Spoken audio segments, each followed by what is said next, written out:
Estamos en el miércoles 3 de septiembre de la tutoría del módulo 3A, primera parte, seguramente habrá una segunda parte.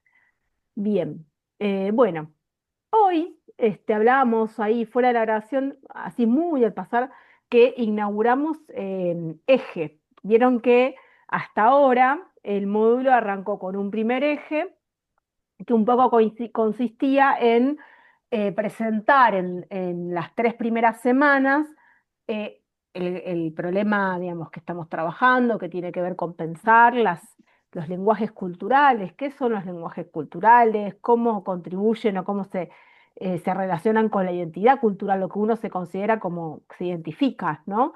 O que pensar un poco también qué va a ser esto de la identidad cultural, que vamos a trabajar a lo largo de todo el módulo, ¿no? Cómo entra esta idea de la identidad eh, y que en el caso de la literatura y el arte muchas veces está vinculado a cuestiones individuales de lo que le pasa a uno cuando mira una obra, cuando lee un poema, cuando escucha una canción, pero también algo de la memoria colectiva, social, del inconsciente colectivo y del contexto, ¿no? Así, esas 3 semanas, entonces un poco pensamos qué es el arte, qué es la literatura, cómo se relaciona con el contexto, cómo nos invoca a nosotros. Estuvimos trabajando sobre esas cuestiones.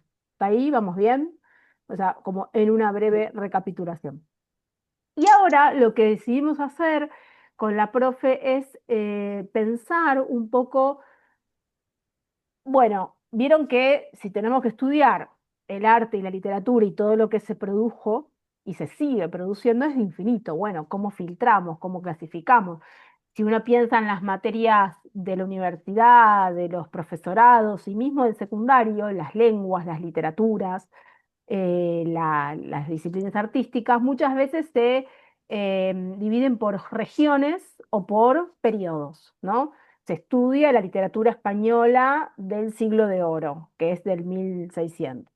O se estudia la literatura latinoamericana, o del siglo XIX, o del siglo XX, o solo la literatura argentina, o solo el arte de vanguardia. Entonces hay diferentes criterios de clasificación porque no se puede estudiar todo. Bueno, entonces nosotros también hicimos un criterio de como una suerte de clasificación que no es geográfica y tampoco es tan cronológica, aunque hay algo de la cronología que vamos a ir trabajando, que tiene que ver con, bueno, a partir de un eje, ¿no? De pensar un eje, en este caso, ¿cuál es el eje 2?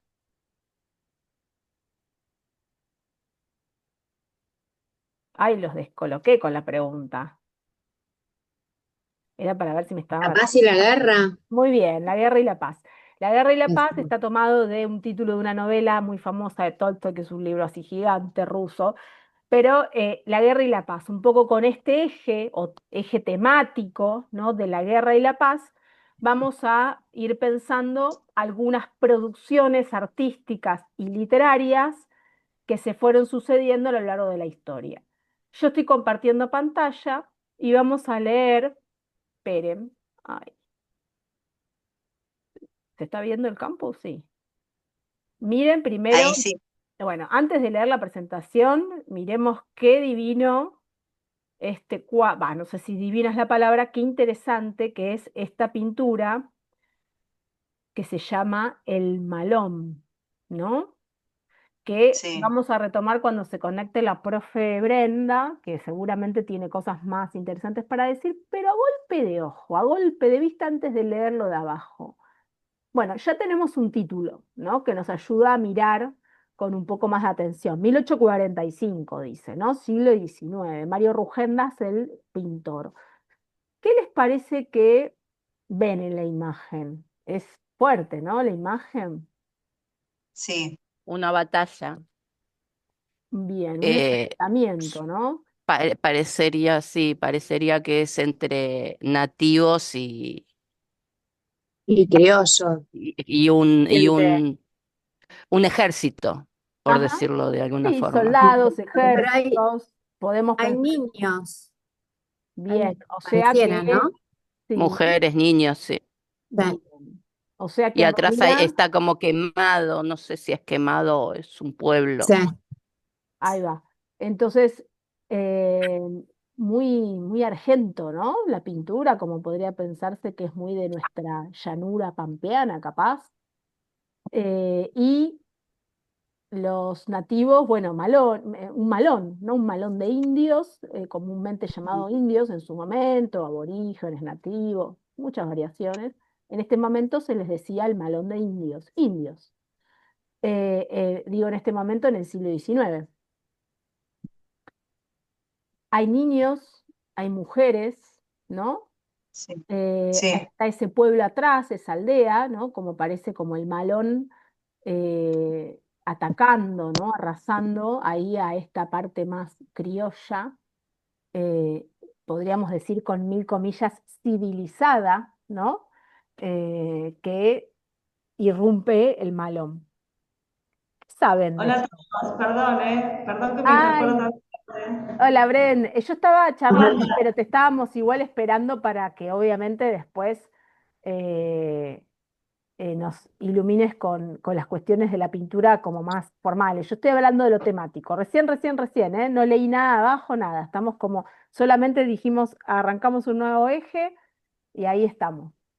Genial, llegué justo en la parte que más me gusta, me encanta. Exacto. No, yo lo que les iba a preguntar era ¿qué saben? Porque dijeron, bueno, hay nativos, dijeron hay niños, alguien dijo, parece que hay como un ejército, o si no, como soldados. Bueno, ¿qué saben de un pueblo atrás que está asediado, incendiado, con humo? Bueno, ¿qué escucharon? ¿Qué saben? ¿Qué les resuena de esto?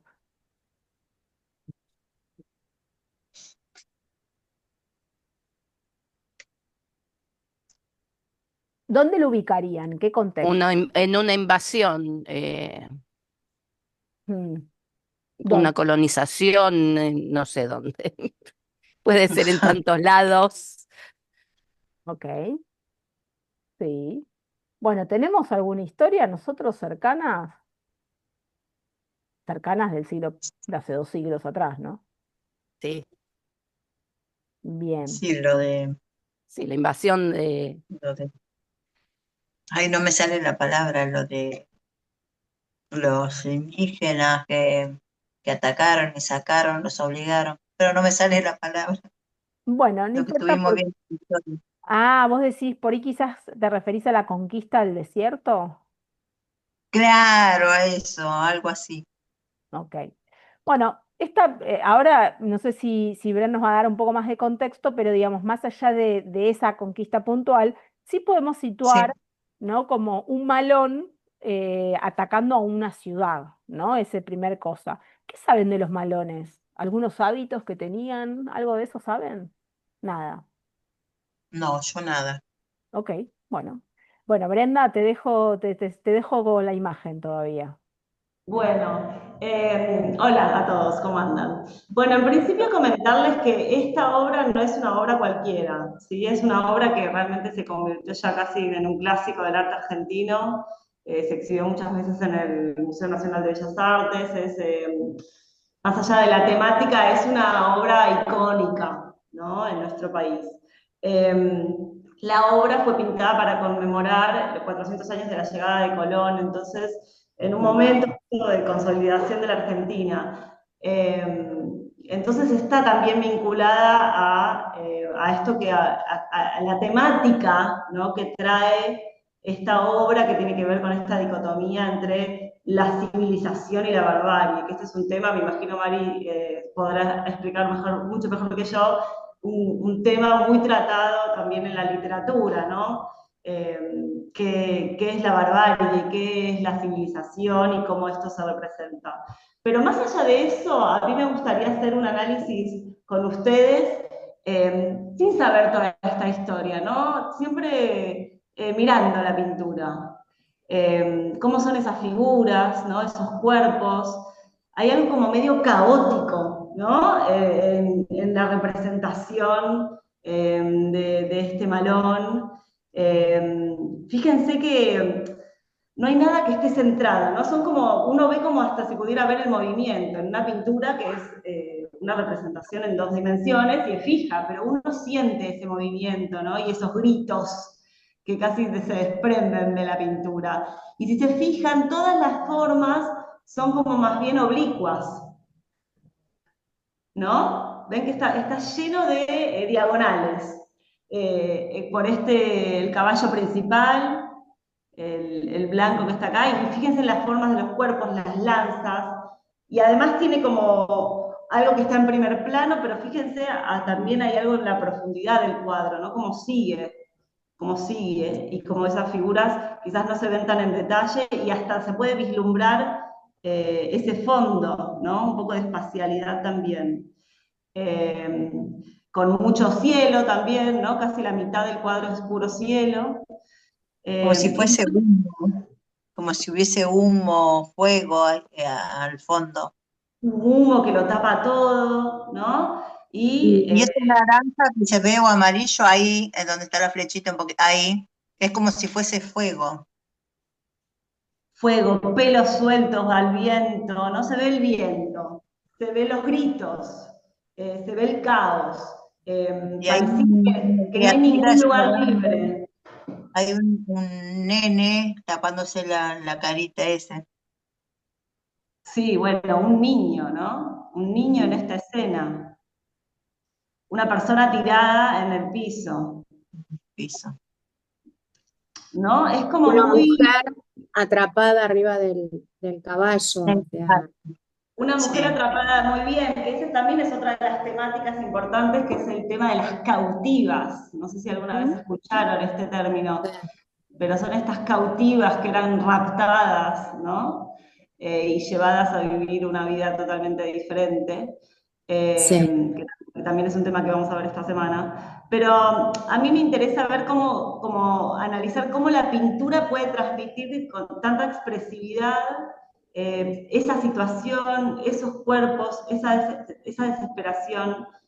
Piensen que no es más que mezcla de colores en un lienzo, ¿no? Y miren todo lo que aparece y todo lo que nos hace pensar. Y uno puede tener una mirada como más exterior del cuadro y ver la escena como en este plano general, y después una mirada más atenta en ciertos detalles. Está llena de detalles. sí, hasta el caballo, que ese caballo blanco que tiene una mirada como no sabiendo qué pasa. Sí, es como que no hay paz en este cuadro, no, ¿no? Todo es Sí, caótico. Cualquier expresión que uno encuentre, tanto del caballo como de las personas, como de esos cuerpos en movimiento, en diagonal, uno puede estar un montón de tiempo mirándolo. Así que más allá de lo histórico y lo que representa, siempre un poco el objetivo es empezar a ver, ¿no? Todo lo que hay en ese cuadro. Y bueno, es un cuadro mítico. Imagínense que ni siquiera se ven los rostros. no. sí. No llegamos a ver, quizás hay uno o dos rostros pero eso también, ¿no? Como que no es que se personalizan las figuras, sino que habla de una situación. Claro, y como algo más colectivo, ¿no? Por eso el cuadro se llama El Malón también, ¿no? Porque no es. Claro, el personaje es el malón, no es el jinete del caballo principal, ¿no? Que ni siquiera se lo llega a ver y que tiene también algo bastante desfigurado. Ujú. Y Em, después ahí hay una figura medio de una chica, ¿no? Blanca, rubia, ahí al En el costadito. costado. Sí, sí, Cómo se ilumina, ¿no? Más iluminada también. Ujú. Entonces, eso, y los colores también son colores tierra, claro.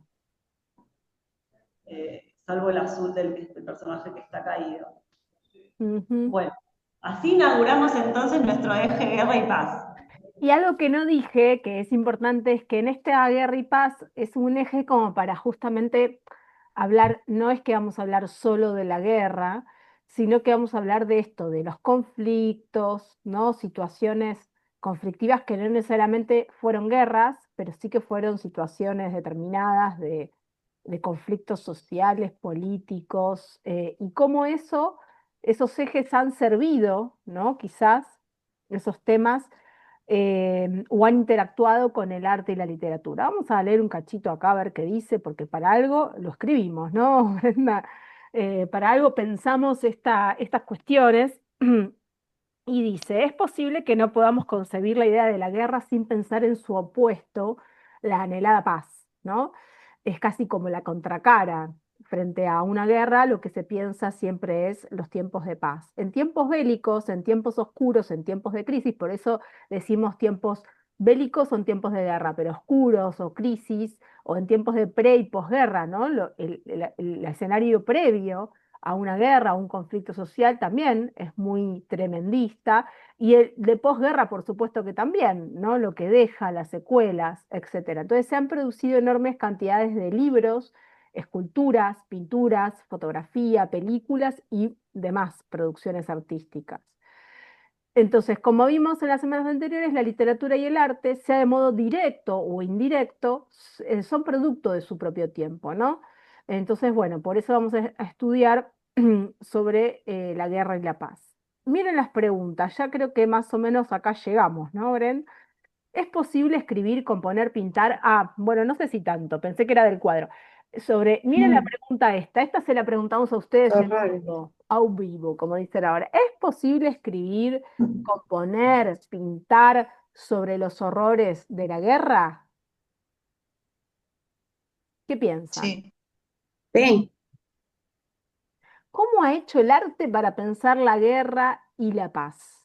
Sin caer en una mirada que sea superficial, ¿no? Es un desafío también. sí, total. ¿Por qué será que en tiempos de crisis el arte se vuelve más potente? Otra pregunta. por- Hay, porque no hay forma de expresarlo, sino, bueno, eso podría ser una buena hipótesis, ¿no? Como es mejor o es más posible expresar esto o tanto lo expresan como pueden, es y con el arte, no con, con la realidad. para el resto de la gente, digamos.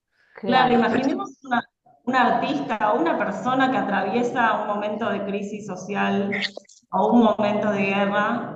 O participás en la Imagínense, guerra o lo demostrás de alguna forma. imagínense si no existiera el arte y la literatura, ¿no? El arte y la literatura muchas veces te permite reflexionar, hay veces que estás años en esa situación. Digo, pensando en el caso del artista que vive, ¿no? Un hecho puntual o una época tremenda. Eh, es un poco como dice Nati, como a veces es la única salida, ¿no? Como para reflexionar, para seguir, para decir, bueno, dejo una huella para que no se vuelva a repetir. Por eso, en los momentos de crisis, de horror, de guerras, de conflictos, hay mucha producción artística, mucha producción, porque también el ser humano se empieza a replantear, y este mundo en el que vivo, ¿qué le está pasando? ¿No? Nos volvimos todos locos. Hay mucha reflexión del arte que se piensa a sí mismo, hay mucha necesidad del ser humano eh, de hacerse preguntas, de mostrarlo. Pero a mí de todas estas preguntas la que más me interesa es esta de, ¿hay límites que el arte y la literatura no pueden traspasar? ¿Qué piensan de eso? Porque en el horror hay mucho para narrar y para mostrar. ¿Hay algún tipo de límite? no hay límite. ¿O Para no mí hay? no hay límite. Pero, No hay límite, está en uno consumir lo que te den, lo que produzcan. Ponele, si es un arte donde te muestran muy sangriento y a vos no te gusta, bueno, vos decidirás no verlo, no consumirlo, pero no hay otro límite. claro, bueno, El pero un Claro, límite se poco lo la pone pregunta uno de era lo que él. mira. Claro, está bien lo que decís, porque en realidad la pregunta, que por ahí no está aclarado, que es, cuando preguntamos si hay límites, era un poco ese límite más ético, ¿no? Más moral, no porque haya una restricción o una prohibición, aunque hubo, ¿no? Tiempos de dictadura, ya lo Sí. charlamos, ya lo vimos con Hacia el pasar, ¿no? En la canción de Charlie, bueno, Sí. había prohibiciones y había que buscar la forma, pero sí, la pregunta creo que apuntaba más a eso de esos límites más de orden simbólico, ¿no? Moral, éticos, de, bueno, eh, alguien que retrata crudamente, no sé, un niño, el típico de, pongamos el ejemplo del hambre en el África, ¿no? Hay una foto muy famosa, que no sé si ustedes conocen, un fotógrafo que fotografó a un niño en cuclillas, con un cuerpo muy desnutrido, un niño africano, y había una ave rapaz al lado, y era muy terrible porque fue una foto icónica que medio representaba esta hambruna y lo que pasaba en África, que después fue muy polémica, no sé si no ganó un premio esa foto, porque después se dijo que el contexto no era exactamente el que la foto parecía, o sea, parecía que el pájaro se iba a comer al niño, básicamente, ¿no? Y después parece que no era tan así la foto, pero la foto es desgarradora. Y entonces fue muy polémica porque, bueno, suscitó esto, ¿no? Un montón de, bueno, ¿a dónde está la mirada? O sea, ¿qué pasa con ese fotógrafo que en vez de estar ayudando al niño, está sacando la foto, ¿no? En ese caso, por ejemplo. No sé, se me vino eso a Sí, la cabeza. Sí, tiene que ver Sí, con eso. fue premiada la foto esa, me acuerdo. Sí, sí, tuvo un premio muy famoso, ahora no me Sí. acuerdo, pero... y entonces la pregunta por el límite es esa, ¿no? Ese límite más del orden de lo ético para narrar el horror, porque, bueno, y siempre hay que ver, ¿no? Uno podría pensar, bueno, hay que ver cada caso, no sé si podemos a priori decir hay o no hay límites, porque después aparece algo que nos hace pensar justamente, nos hace poner a prueba de, ¿y esto? Sí, o a veces vieron que se pasa, como lo descarnado, viste que uno dice, bueno, es demasiado.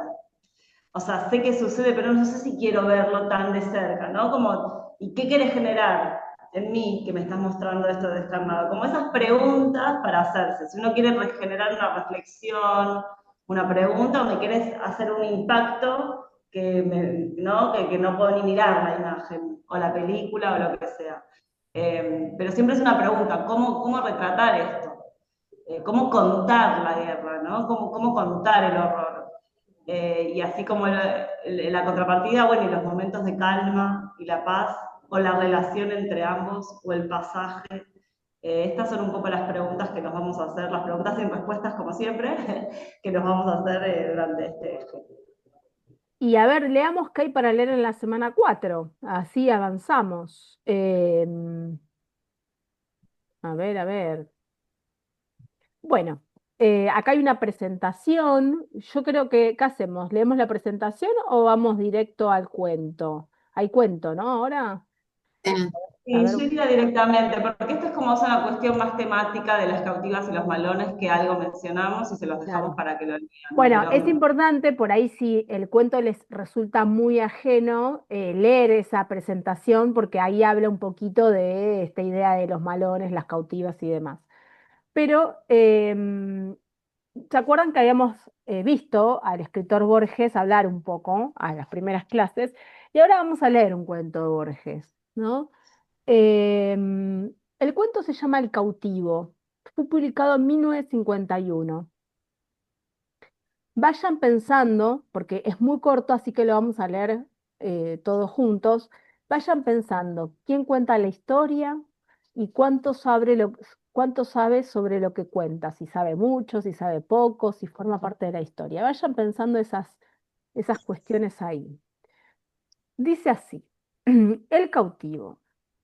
En Junín o en Tapalqué refiere la historia. Un chico desapareció después de un malón. Se dijo que lo habían robado los indios. Sus padres los buscaron inútilmente. Al cabo de los años, un soldado que venía de tierra adentro les habló de un indio de ojos celestes que bien podía ser su hijo. Dieron al fin con él. La crónica ha perdido las circunstancias y no quiero inventar lo que no sé. Y creyeron reconocerlo. El hombre, trabajado por el desierto y por la vida bárbara, ya no sabía oír las palabras de la lengua natal, pero se dejó conducir indiferente y dócil hasta la casa. Ahí se detuvo, tal vez porque los otros se detuvieron. Miró la puerta como sin entenderla.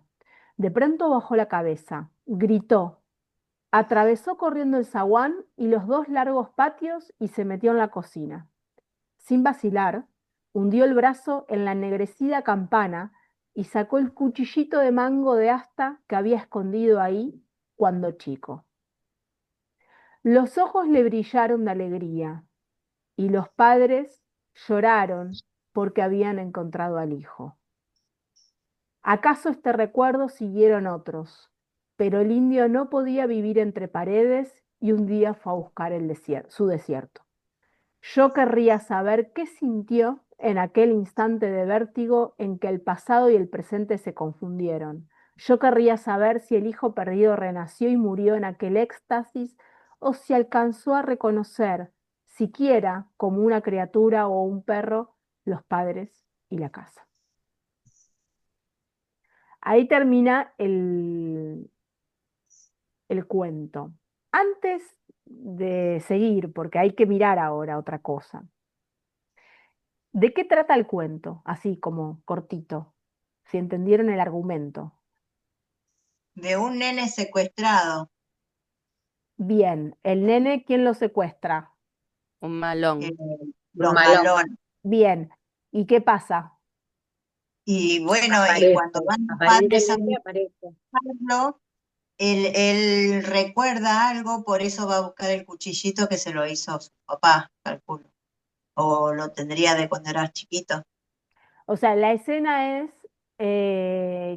que después de unos años, un Sí, soldado les dice, bueno, hay un indio de ojos celestes, ¿no? Este puede ser el hijo. Lo traen y sí, cuando llega a la casa, lo único que el niño, ya no tan niño, ¿no? Parecería al cabo claro, de unos años ya sería recuerda, alguien, porque en un momento hablan del hombre, ¿no? Trabajado por el desierto y por la vida bárbara, como ya creció, eh, sí, tiene ese impulso de como de recordar buscar, que había algo en un lugar, ¿no? Va y claro, busca ese que cuchillo.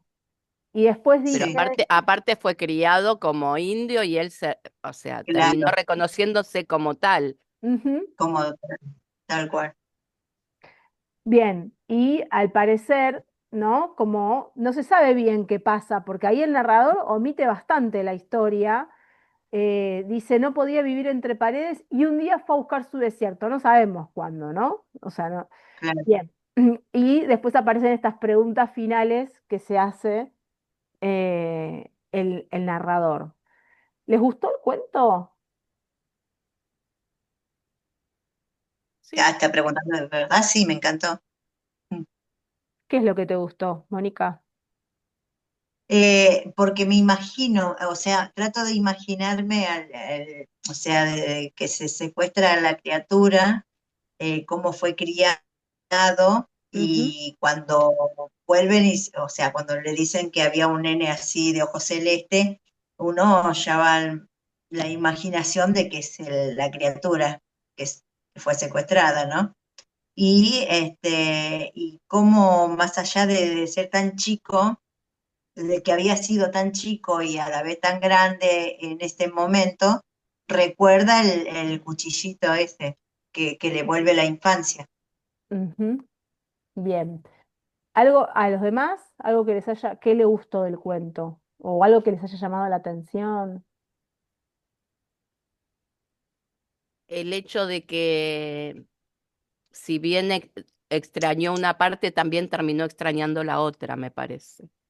¿No? Y es como medio terrible la Es historia, medio ¿no? ambiguo porque Sí. si te secuestraron, te separaron de tu familia, qué sé yo, Pero eh, después te...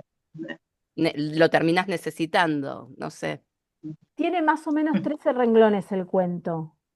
Y fíjense lo potente que es, ¿no? Con 13 renglones, es como desgarrador, porque todo es Sí, desgarrador. Es desgarrador los padres que pierden el hijo, es desgarrador ese hijo solito criado, y es desgarrador ese regreso en donde él recuerda apenas un destello. ¿Y cuál es la pregunta que se hace el narrador?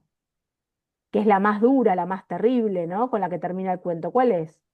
Que se habrá reconocido algo de realmente. Exacto. Se habrá, dice, yo querría saber si en aquel instante por lo menos reconoció a los padres y la casa, ¿no? O al perro, a alguna criatura, más allá de esa memoria, ¿no? Como medio... Lo que reconoció es el intentar, porque al ser un cuchillo, yo creo que era para intentar salvarse de ese malón. Lo que reconoció me parece que es intentar zafar del horror. Sí, pero ella está integrado, o sea, sería como a destiempo. Quizás, no, esa como hay algo vieron como esta idea del regreso, ¿no? Cuando uno regresa a un lugar que dejó, les pasa mucho a la gente que regresa, que tiene como esos recuerdos, ¿no? Es como cómo funciona también la memoria, ¿no? Esa memoria que es muy, muy selectiva, muy involuntaria, ¿no? Hay algo acá del orden de la memoria involuntaria, porque hay dos tipos de memoria, dicen algunos, ¿no? Bergson, que es alguien que estudia está la memoria voluntaria y la memoria involuntaria. En literatura se usa mucho eso. Y la memoria involuntaria es esa que estás caminando por, no sé, la calle y de repente viene una brisa y dices, ay, esto me hace acordar a las vacaciones de Mar del Plata, este olor, este clima, ¿no? ¿Se acuerdan? No sé si les pasa, o sea, como, y no tienen nada que ver, porque por ahí están en la ciudad, están en el barrio, caminando, pero justo vino como esa memoria involuntaria de lo sensorial, de los sentidos, ¿no? Puede ser un olor, puede ser una canción, puede ser un sonido, ¿no? Como algo que te lleva, te evoca, ¿no? A ese lugar de la memoria. Así funciona la memoria. Después está la memoria voluntaria, que es lo que uno quiere acordarse, etcétera, etcétera.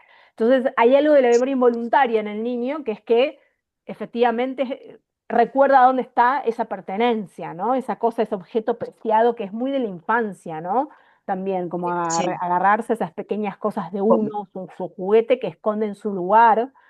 Bueno, seguimos porque ya vamos a volver al cuento. Ahora hay que mirar algo.